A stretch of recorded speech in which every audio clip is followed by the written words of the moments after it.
La 1 de la mañana era, y no podía dejar el cielo ni mi telescopio. Saturno y Júpiter volvían y revolvían en mi imaginación sus zonas o fajas.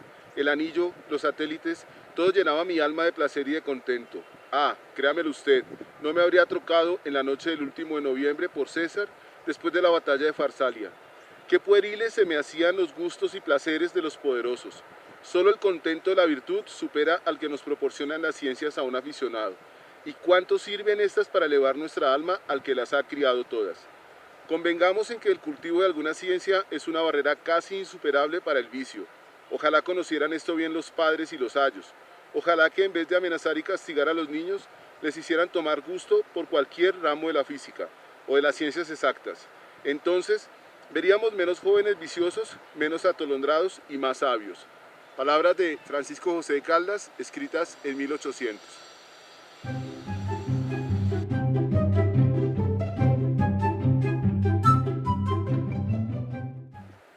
Hola a todos, ¿cómo están? Bienvenidos a Leer la Biología, el canal para que discutamos acerca de libros, materiales, biografías, películas que nos han ayudado a todos a comprender un poco esta ciencia maravillosa que es la biología y las ciencias naturales en general.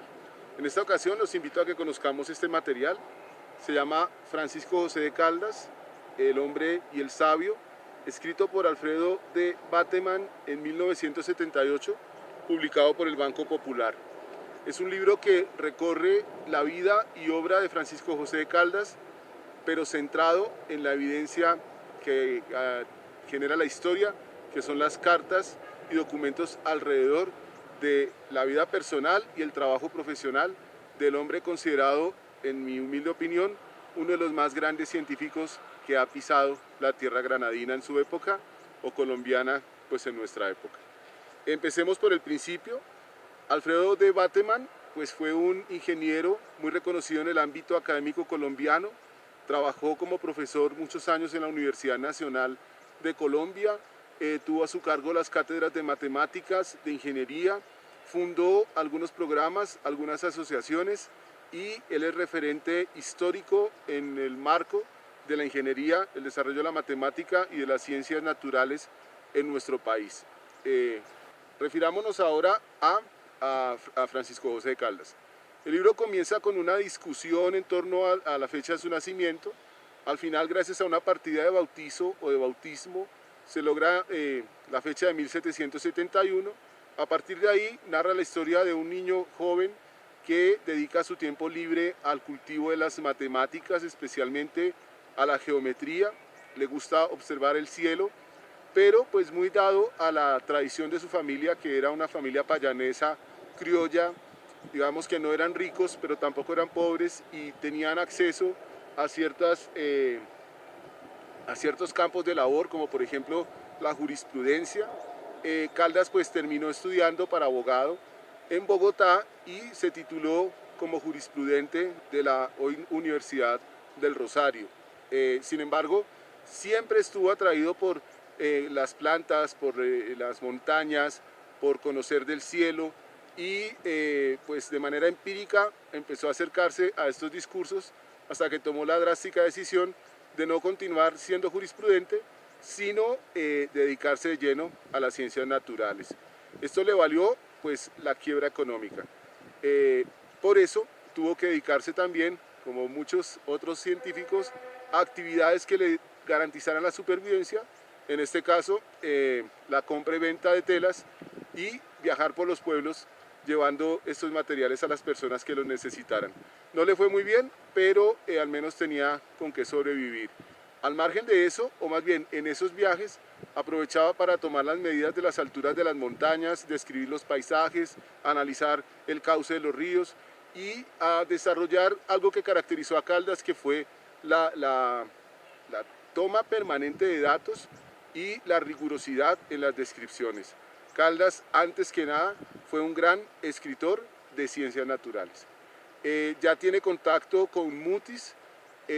Mutis reconoce en él una persona muy aficionada, pero muy seria frente al tema de las ciencias, y en las cartas terminan invitándolo a participar en la expedición botánica.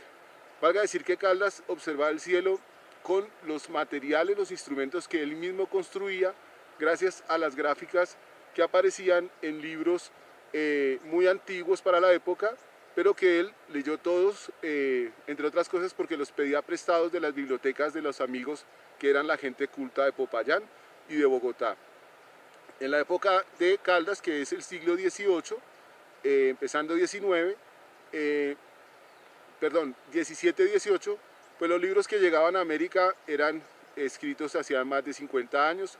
Las discusiones que se estaban dando alrededor del mundo de la ciencia, especialmente en el tema enmarcado en el Renacimiento, pues llegaban muy tarde a Colombia, o en esa época Nueva Granada, y hay que decir que Caldas estaba siempre atrasado en noticias, pero adelantado en hechos.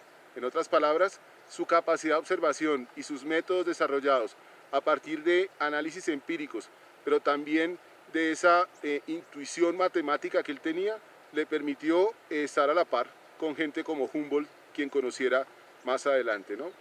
Caldas dedica su vida inicialmente al estudio de la astronomía y también de la geografía. Logra diseñar unos modelos que le permitieron medir la altitud de las montañas, incluso analizar cuáles eran los meridianos y paralelos de los lugares donde él estaba, y luego ya se dedica de lleno a la botánica, siendo esta una ciencia que le daba, según él mismo, mucho placer por conocer.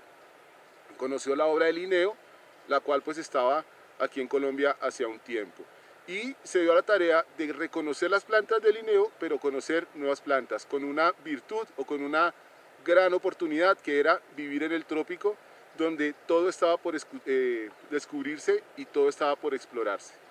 Eso lo llevó a participar en la expedición botánica.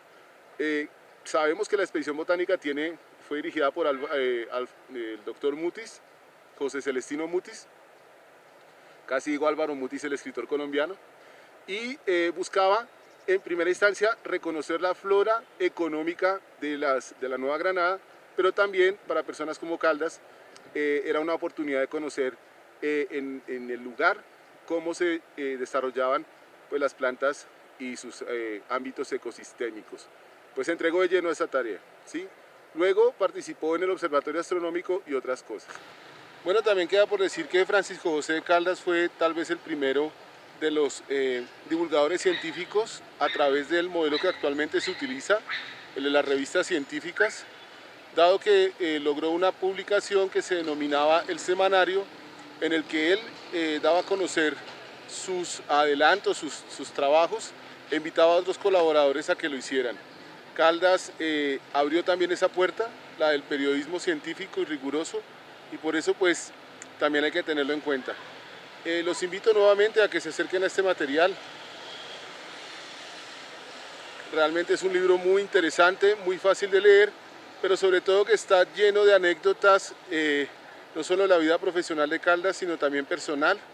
Vemos ahí cómo él se casa con María Barahona o Varona, cómo antepone su trabajo a veces a la misma familia y cómo tristemente pues, es rechazado por la corona después de todo el proceso de emancipación y patria boba. Quédense en el canal, próximamente veremos otro material que nos interese y recuerden que hay que leer la biología. Gracias por estar ahí y suscribirse.